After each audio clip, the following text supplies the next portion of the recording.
Welcome back to the channel. Today we're going to be heading over to the job site and we're going to be installing the second part, which is the front of that basement bar that I did, that custom build. So I tried to get as much footage as possible installing this thing, and I got most of it, but I was a little bit limited. Also, I was working on a really tight deadline, so I had to get in and out of there as fast as possible, and I still wound up being there until after midnight and having to be at work the next day at 5 o'clock in the morning. So there was a lot going on. Make sure that you guys stay tuned to the end of the video so I can tell you a lot about not only showing you the footage of the bar up close after it's fully installed, but also coming back here to the shop and telling you what's going on in the future. We have a lot of things, a lot of videos I've queued up. Definitely stay tuned for that. All right, guys, I'll see you at the end of the video. Let's go install this thing. Okay, guys, so here we are set up in the basement, which is the job site here, because that's where this bar is going, and I'm putting some PL Premium on this. So that's a construction adhesive, and that's going to help it adhere to this column that I have to wrap this part of the bar around. So once I put that on there, and then I can screw it in place, I can put the shims, get everything level and plumb, and make sure I check it as I go. And I'm also gluing in that miter, which is, it was much easier to wrap this around, because if you look at the bottom before I closed it up there, you'll see that I had to remove a lot of the sheetrock to get this thing in the place that it had to be, because the column was wrapped with not only plywood around the pipe that's there, but also the sheetrock was very, I'm going to use the term out of whack for lack of better wording on this, because it was really bad at the bottom there, and it was keeping the miters open.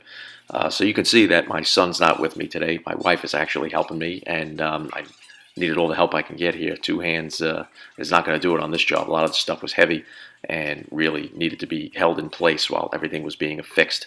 So now we're moving over to the carcass part of the bar, and you can see in the background the bar cabinets that with the sink where I installed about a week and a half ago.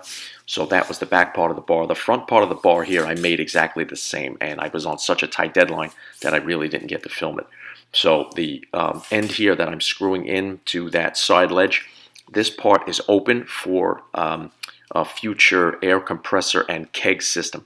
I believe the owner is going to put beer taps in at a later date. So what I'm doing as I attach these boxes together is making sure that they're butted up against each other completely flush, but at the same time, before I screw them in, I have to make sure that they're level and plumb. So you'll see me as I put them together, I'm continuously checking with the level just to make sure, because if I have them level and plumb from the start, then it's going to make the top just so easy. All I'll have to do is drop it on and screw it from the bottom upwards, and that'll ensure that I have a nice level bar top, and none of the drink glasses or anything are going to roll off when people are trying to enjoy their alcohol. Now this, the plywood for the carcass is 18 millimeter thick red oak, and so when you're butting up two pieces together like this, and they're 18 millimeter or even 3/4, you want to use 1¼ long screws, because if you use anything longer than that, what's going to happen is as you countersink the screw into one side of it, it will poke out the other side. So 1¼ when you're butting the two pieces up together like this.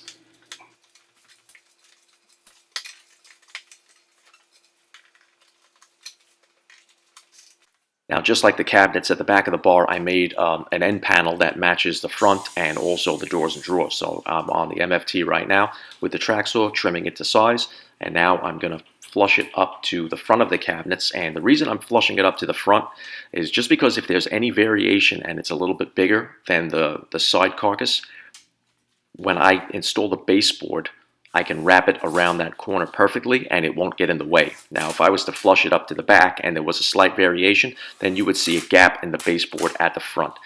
This wasn't the case because I cut all the parts at the same time, so everything was exactly the same width. And now for the big reveal here, I'm opening up the moving blankets and the shrink wrap. This is the top of the bar, the top or the front, and you can see that little part of the front there that's a little bit smaller than the other part of the bar, or should I say a little bit thinner. That's actually the drink ledge. Like in a regular bar that you would go to, you would have a drink ledge where the bartender rests the drink up on that ledge, pour the drinks, and then put it up on the bar and slide it over to the customers. And once I have the top fitted up against that column and flushed up to the back of the bar where the bartender will be standing, I can affix the top with screws from the inside through those spanners. When I make cabinets, if you've been following the channel, you know that I use spanners at the top of my cabinets, and this is one of the reasons right here. It gives you something to bite into to screw down that top. If you didn't have any kind of spanners at the top, then you wouldn't be able to affix a top on that. Now, if also, same with laying the granite on it, you need something for it to sit on. You need some kind of a support. So here now I'm cutting the bar rails, and I'm going to attach those with 6x40 dominoes.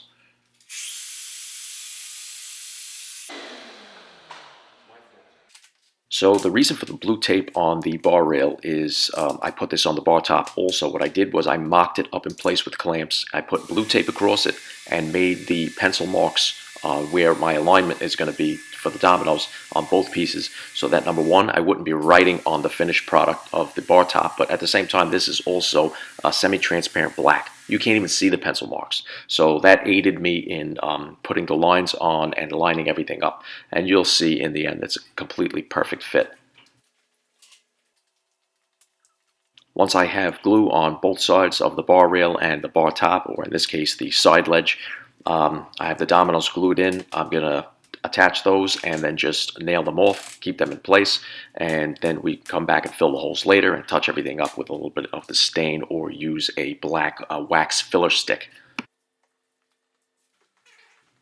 Now you'll see as I attach the front of the bar rail, which is the longer piece obviously, I'm going to move the clamp down as I go, and that's going to ensure a completely tight fit, closing up that seam and giving me a really good bond as I nail the piece off.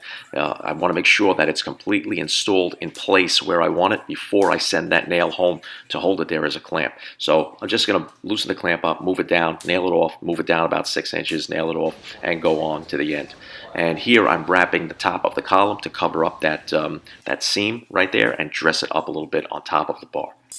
At this point I have my wife holding in the baseboard as I nail it off, and I didn't get a chance to film cutting the baseboards, the miters and everything, because at this point it's after midnight and I really needed to get out of there. I had work a couple of hours later.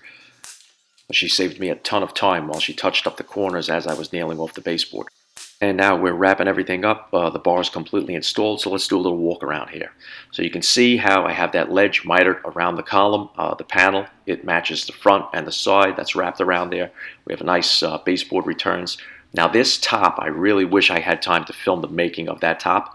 That top has 3 coats of an oil-based poly. It's a semi-gloss, and it was just like amazing. It came out the shine on that thing when the lights hit it. You can see the drink ledge in the front. We have adjustable shelves in the back. We have another small little cabinet that has 2 shelves there, and that's the open area where it's going to have the compressor and the keg. And there's the side ledge, and the client that same day right before I got there was having the granite installed on those cabinets in the back that I built and installed about 2 weeks ago.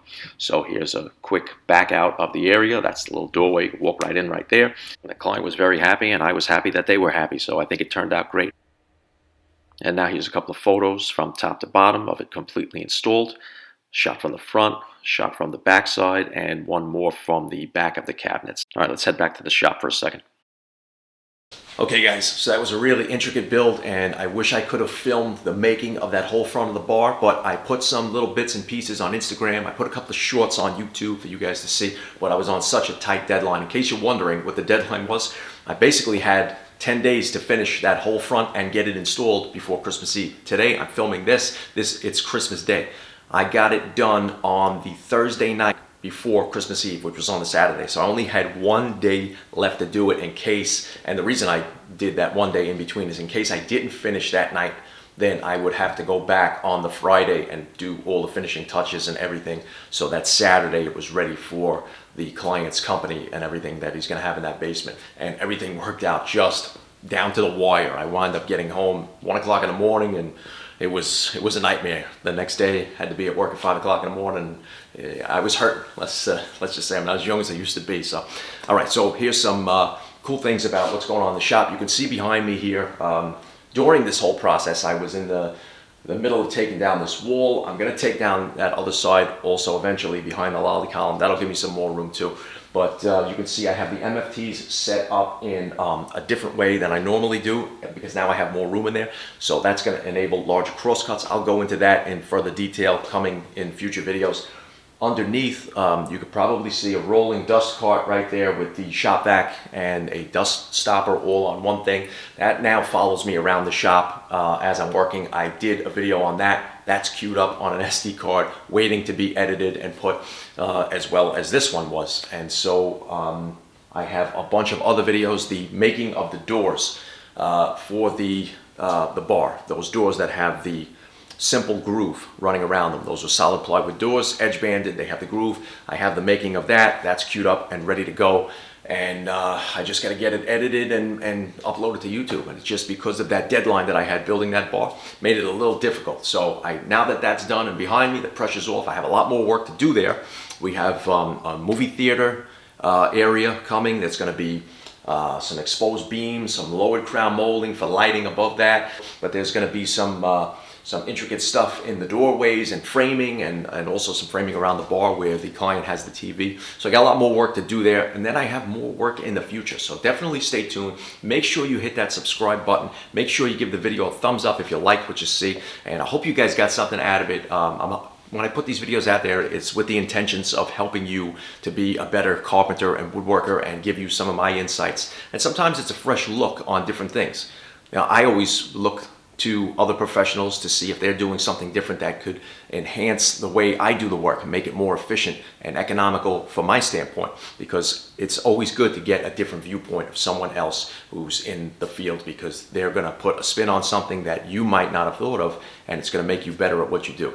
So definitely hit that subscribe button. Definitely hit that picture of a notification bell, because that's going to notify you every time I upload a new video, and then you'll get notified so that you don't miss anything. And I have a lot of content to come. So guys, make sure you stay tuned for that. Also, for those of you who are watching, and I'm checking the demographics on this thing, there's like 85% of you that are watching that are not subscribed. What are you guys doing? You're missing out on a lot of stuff. Hit that subscribe button, all right? Bring a lot more people to the table. The more subscribers I get on this channel, the stronger it becomes, the more it helps me make these videos. A lot goes into them. So if you're not subscribed, consider hitting that subscribe button. I'd love to have you aboard. All right, everybody. Today's Christmas. Merry Christmas. I hope everybody has a happy, healthy New Year. As long as I can get another video out before that, I'm not sure if I can, so I'm going to say it now. And I will see you guys in probably a week or so after this video comes out, because I have, like I said, 2 or 3 more videos that I have to get out there and upload. All right, guys. Thank you for joining me out in the field and also in my shop. Get ready for a whole whirlwind of stuff to happen in 2023. All right. I'll see you guys next time.